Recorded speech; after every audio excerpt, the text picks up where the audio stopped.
Hey, and welcome back to another video. So today I want to do a review update on the Shure GLXD Plus dual band digital wireless guitar system. So I've had the unit for probably close to 3 months at this point, and I've gigged it a lot. So in this video I just want to give an update, tell you about my experience with it so far, and whether it's still on my board. So I've had the unit now for almost 3 months at this point, and I've used it a lot. I've had it in a lot of different situations, and in a nutshell, I'm extremely happy and satisfied with the performance of the unit. I experienced no dropouts. I was in a lot of complicated wireless environments with a lot of different frequencies, and I experienced no issues in terms of dropouts like that. I basically had line of sight for most of the time that I was using the unit, but obviously that's always encouraged when you're using a wireless unit of any kind. So when I first got the unit, I put it on my pedal board and I'm using it as a tuner as well as the wireless unit. And I find the tuner to be pretty accurate. I have no issues. It's not super specific in terms of like you can't get down to like the cents for tuning and stuff like that. It's basically you've got one green LED in the middle and then the rest of them are red.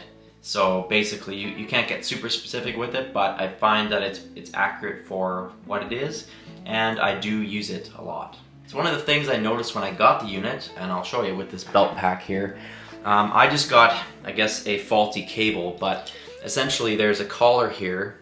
If my camera will focus on that, it probably will not. There's a collar here on the cable that tightens down to the actual unit itself. It's a threaded unit. But basically when I got this, the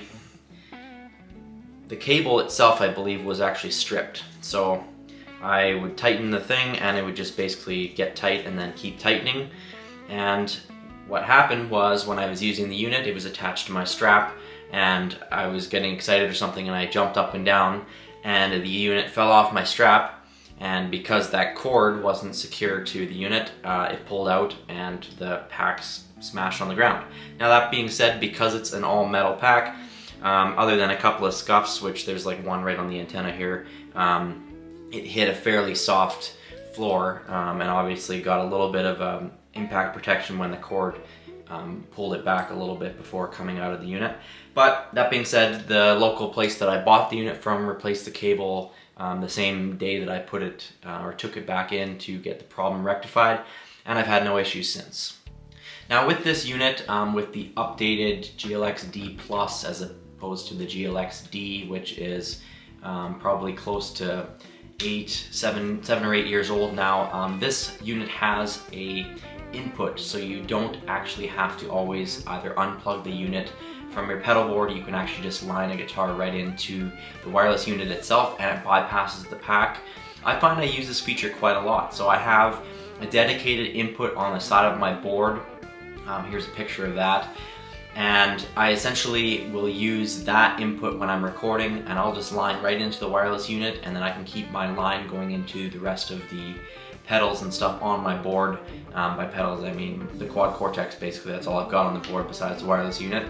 But I use that feature so often, and I don't really know if I would like the unit nearly as much if it didn't have that capability, so I'm really glad that it's there. When it comes to things like battery life, I found the battery to be more than adequate. There's quite a few times where I've forgotten to charge the unit and I wouldn't have a full battery before a show, and maybe I'd have 2 or 3 bars on the battery graph on the actual unit, and it would get me through a show no problem. I think the battery claims are fairly accurate. When you get down into the lower battery levels, that's when I tend to kind of be a little bit on edge about whether the thing is going to actually last. But as I said, I had no issues in terms of battery life, and the performance that they claim through Shure's website and the documentation seems to be fairly accurate. One of the issues I did encounter with the unit, and I don't know if it was because of the environments that I had it in, but essentially during a gig that I had earlier in the summer, my board kind of got damp, maybe a little bit rained on. We had kind of a freak storm that happened during an outdoor show that I was playing. And after that, I found that I don't know if some dirt maybe got in the foot switch or something, but the foot switch wouldn't always switch into the tuner right away. I'd have to press it a few times. Now, I kind of just pressed the button a bunch of different times and it seems to have rectified the problem. It goes into the tuner now instantaneously, no problem. But that was just something that I found kind of odd. Now, obviously, The unit is not designed to get wet at all, and that particular circumstance in my case was unavoidable, but it's working fine other than that. And as I said, up to that point I was having the issue, and then once I cleared the switch of the debris or whatever was in there, it seems to be fine now. Another kind of gripe that I guess I could say about the unit is the fact that I can't select for it to just boot into the tuner right from when you power the unit on. I always have to press that foot switch because it defaults to displaying the signal information about the unit, and whether it's plugged in, it'll display IN on the display, for meaning that there's a wired input being fed into the unit itself. But I really wish that Shure would give you kind of the option in the menu or something like that to have it just boot right into the tuner, because that's the mode I used it in all the time.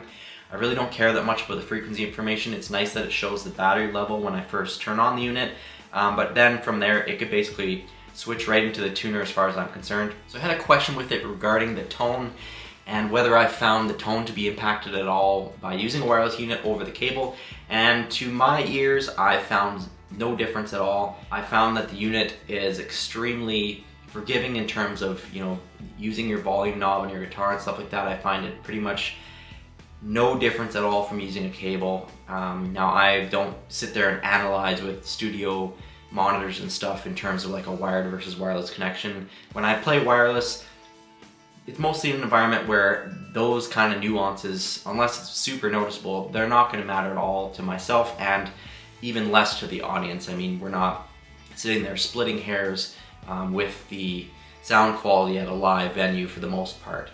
But yeah, to that point, I found no difference really between a wired connection and the wireless connection. So with the wireless pack itself, charging it, you just use a standard USB Type-C cable, or you can get, Shure has a multi-battery charger that you can actually take the battery out of the unit and drop it into the cradle, and it would charge. If you want more than one battery, maybe you're going on some sort of tour where you're not sure where you're going to be able to regularly charge your batteries, that might be a good idea to look into, because you can buy a spare battery for 40 or 50 bucks probably, and then the cradle is maybe 100 and some for the cradle itself, and then you have two batteries, and one of them for sure will be always charged if you remember to plug it in.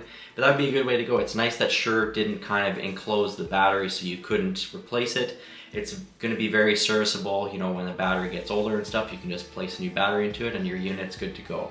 In my previous video as well, I mentioned in the menu settings you can adjust the gain and such like that in terms of the input gain to the unit. And I haven't messed with those settings at all. I have basically left this unit in the setting and the configuration that was in that previous video, and I haven't touched a thing since. I haven't changed a channel, I haven't had to scan for new channels. It has done all the work. I basically have set up my board and turned it on and turned the wireless pack on and played the show. So I hope that video has helped you out. If it did, please subscribe to the channel and hit the bell notification icon so you never miss another video.